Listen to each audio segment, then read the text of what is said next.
আসন্ন 56 নম্বর ধর্মনগর বিধানসভা উপনির্বাচনকে সামনে রেখে শুক্রবার ধর্মনগরের নয়াপাড়া মোটর স্ট্যান্ডে বিজেপির উদ্যোগে এক বিশাল নির্বাচনী জনসভা অনুষ্ঠিত হয়।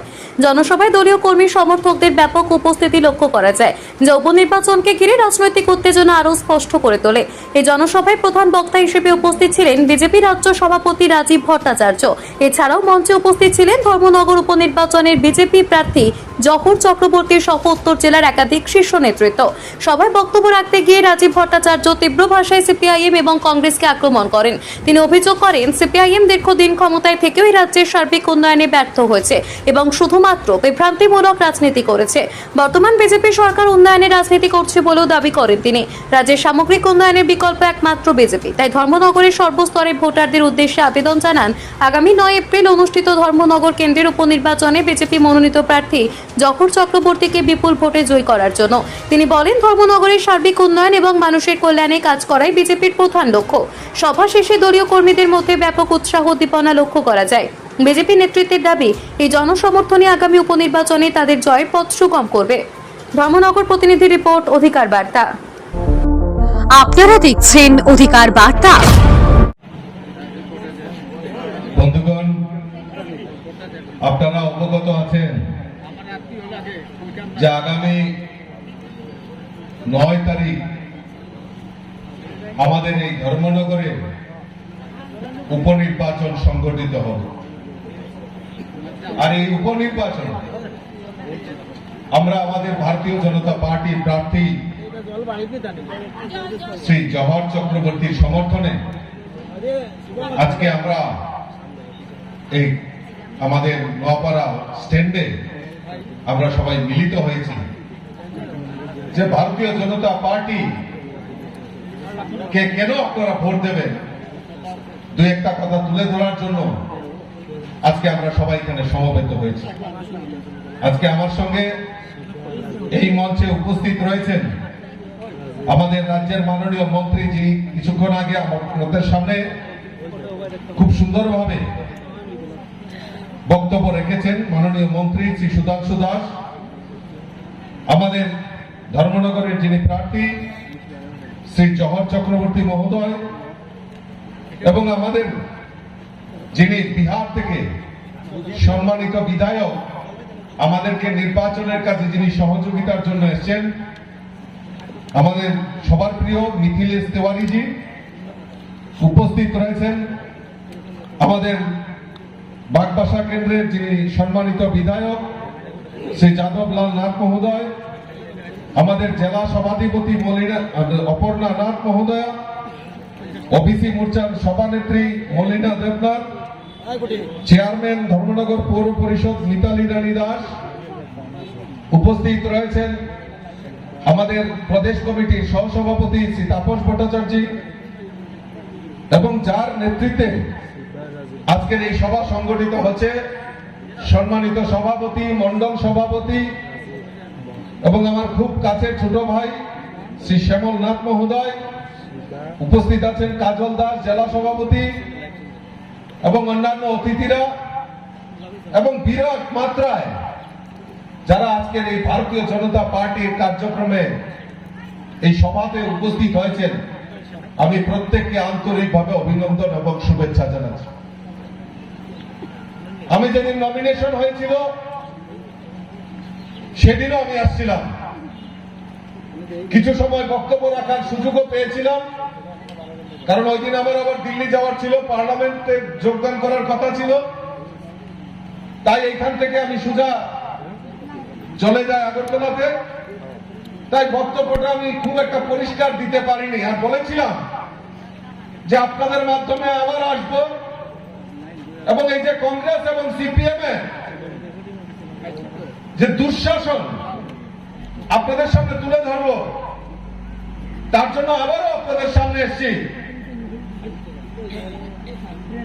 এবং আমি দৃঢ় বিশ্বাস, আমি ভোট আপিল করার প্রয়োজনীয়তা নেই, কারণ এত মহানুভ, এত নেতৃত্বরা এখানে উপস্থিত রয়েছেন। ওনারা অলরেডি ওনাদের বক্তব্য ছোট ছোট মিটিং করে যাই করে মানে ভোট আপিল ওনারা করেছেন, এবং জহর চক্রবর্তীও প্রত্যেকের বাড়িতে গিয়ে ভোট আপিল করছেন। আমার ভোট আপিল করার প্রয়োজনীয়তা নেই, কারণ আমি দৃঢ় চিন্তা বলতে পারি যে 9 তারিখে মানুষ তৈরি হয়ে গেছে, ধর্মনগরের মানুষ জয় চক্রবর্তীকে পত্র পৌঁছিয়ে ভোট দিয়ে ত্রিপুরা বিধানসভায় পাঠাবে সেই সংকল্প করে নিয়েছে। আমার ছোট ভাই মন্ত্রী সুধাংশু দাস বলছিলেন যে তো 4 মে আমাদের ভোট গণনা হবে, তার জন্য আমাদের অপেক্ষা করতে হবে। আর আমাদের এখন কম্পিটিশন, নিজেদের মধ্যে কম্পিটিশন শুরু হয়েছে, কোন বুথে কত আমরা লিড দিতে পারব। অর্থাৎ সিপিএম কংগ্রেস এখানে মানে তোমরা হিসাবেই করনি কি কার্যকর্তারা, সিপিএম কংগ্রেসে এতই গণনা বাদ দিয়ে দিছে, এখন নিজেরা কম্পিটিशन करते ये कैसे काम कर दिया भाई साहब आपने। हम लोग को लड़ाई करना है, जो प्रतिपक्ष है उनके साथ लड़ाई करना है। अभी लड़ाई हो रहा है कि हमारा बूथ में ज्यादा वोटिंग होगा कि उनका बूथ में ज्यादा वोटिंग होगा। क्या लड़ाई कहां लगा दिया आपने, ये तो एक जादू हो गया आपने। কারণ কংগ্রেস সিপিএম প্রতিপক্ষ যারা, তারা আমাদের প্রতিপক্ষ হতে পারে না, তারা সেই যোগ্যতা হারিয়েছে।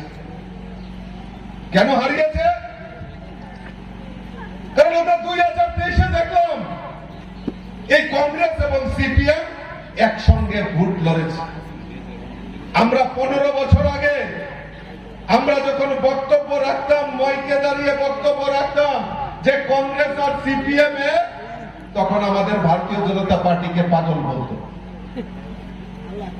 ত্রিপুরা রাজ্যে এই কংগ্রেস আর সিপিএম পেছনের দরজা দিয়ে সবসময় ইলু ইলু করত, আর 2023-এ তারা প্রকাশ্যে আই লাভ ইউ করে তারা নির্বাচনে বৈতরণী পার করার চেষ্টা করেছে। লজ্জা লাগে না তাদের?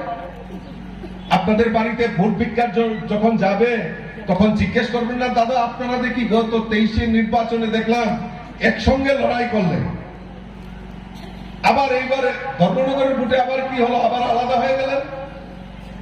তাদের লজ্জার শরম নেই, কারণ তারা তো রাজনীতি মানুষের জন্য রাজনীতি করে না, তারা রাজনীতি করে ব্যক্তিগত চরিত্রকে চরিতার্থ করার জন্য। এই কংগ্রেস সিপিএম এর নেতারা রাজনীতি করে, লজ্জা থাকা উচিত তাদের, লজ্জা থাকা উচিত। দেখলাম 2023-এ আগে তো লুকিয়ে লুকিয়ে প্রেম করতো, এইবার যখন 2023-এ যখন প্রকাশ্যে তারা আই লাভ ইউ বিবাহ হয়ে গেল, তখন দেখলাম সিপিএম এর অফিস থেকে কংগ্রেসের পতাকা বের হয়, কংগ্রেসের পতাকা কাঁদবে, সিপিএম এর অফিস থেকে বের হচ্ছে, সিপিএম এর তারা মিছিলে যায়। কিছুদিন আগেও দেখলাম আমরা ওই কংগ্রেসের কালো হাত ভেঙে দিন, ঘুরিয়ে দিন, আর সেই সিপিএম এর নেতারা কংগ্রেসের ফ্ল্যাগ কাঁধে নিয়ে তারা মিছিল করছে। আবার সিপিএম এর কংগ্রেসের তারাও ওই চীনের দালাল চীনে যাও, দেশ পদের করতে দাও, যে কংগ্রেসীরা স্লোগান দিত দেখলাম লাল পতাকা নিয়ে সিপিএম এর অফিস থেকে বেরিয়েছে। মনে দেখেছেন না আপনারা 2023-এ? এখন আবার বিবাহ বিচ্ছেদ হয়ে গেছে, ডিভোর্স হয়েছে। তাদেরকে বিশ্বাস করবেন না, তাদেরকে বিশ্বাস করবেন না। আবার দেখবেন পেছন দিকে রাত্রেবেলা গিয়া ইলু ইলু করবে, আপনাদেরকে বোকা বানাবে। এই কথাগুলি বলার জন্য আমি আসছি, আমি ভোট আপিলের জন্য আসিনি, কারণ আমি নিশ্চিত হয়ে গেছি আপনারা স্থির করে নিয়েছেন যে বিজেপিকে এখান থেকে জিতাতে হবে, কারণ এই কংগ্রেস সিপিএম এর অশুভ আচরণকে ধ্বংস করতে হবে ত্রিপুরা রাজ্য থেকে। মানুষকে আর কত বোকা বানাবে, মানুষকে আর কত বোকা বানাবে? ধর্মনগরের মানুষকে এতই বোকা যে তোমরা এক সময় বিবাহ হবে, এক সময় ডিভোর্স হবে, আবার রাত্রের বেলায় গিয়ে ইলু ইলু করবে। এটা তো ত্রিপুরা রাজ্যের মানুষ, ধর্মনগরের মানুষ মেনে নেবে না। গতকালকে শুনলাম রাজ্যের সিপিএম এর বড় নেতা এখানে এসেছিলেন, বক্তব্য রাখছিলেন, বক্তব্য শুনেছি, এখানকার প্রার্থীর বক্তব্য শুনেছি। কি সুন্দর পরিষ্কার ভাষায় বলছে শান্তি সম্প্রীতির জন্য সিপিএম কে ভোট করুন। বাপ রে বাপ, বিজেপি আমলে 2018-তে বিজেপি সরকার আছে, কত শান্তি সম্প্রীতি কোথায় নষ্ট হয়েছে? কোথায় নষ্ট হয়েছে? কোন জায়গায় শান্তি সম্প্রীতি নষ্ট হয়েছে? আমি যদি প্রশ্ন করতে চাই, ওই গতকালকে যারা আগরতলা থেকে সিপিএম এর টাবর নেতারা এখানে এসেছিলেন আর এই এলাকার যিনি প্রার্থী শান্তি সম্প্রীতির কথা বলে থাকেন, আমার কাছে নথি রয়েছে, অনেক কাগজ তৈরি করে এনেছি, খুব একটা বেশি বলার দরকার নেই, কয়েকটা বললেই হয়ে যাবে। ধর্মনগরে অফিস টিলায় সত্যব্রত চৌধুরী হত্যাকাণ্ড, আপনারা ভুলে গেছেন? ধর্মনগরের মানুষ ভুলে গেছেন সত্যব্রত রায় চৌধুরীর কথা? সত্যব্রত চৌধুরীর কথা ভুলে গেছেন আপনারা?